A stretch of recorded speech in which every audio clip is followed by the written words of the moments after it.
Pozdravljeni, sem Gaja Sofija Intihar in sem predavateljica na UPI Ljudski univerzi Žalec, kjer poučujem kemijo. UPI Ljudsko univerzo Žalec poznam zelo dobro, saj z njimi sodelujem že od leta 2016.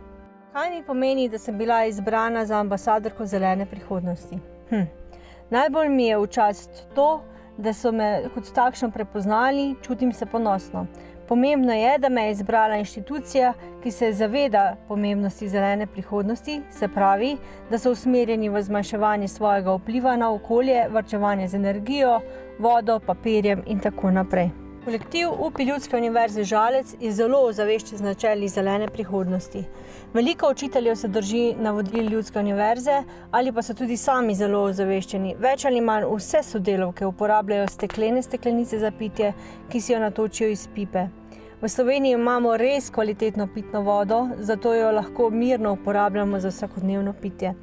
Zavedajo se vpliva plastičnih kozarčkov za okolje, zato si kavo postrežejo v keramičnih ali porcelanastih skodelicah. Na svet gledajo zelo trajnostno tudi v svojem zasebnem življenju. Takšen kolektiv lahko zelo veliko pripomore k celotnemu napredku Ljudske univerze. Nedolgo nazaj so šolo energetsko prenovili, se pravi, da so prenovili fasado, zamenjali okna in tako skrbijo, da porabijo manj energentov. V šoli so našli prostor tudi za Valdorsko šolo in vrtec, tako zapolnili in izkoristili prazne prostore. Dejansko so že zelo izpopolnili svoj program, ostalo je zelo malo prostora za izboljšave. Iz mojega vidika bi lahko uporabili še manj papirja za tiskanje in večkrat ugasnili luč na hodniku.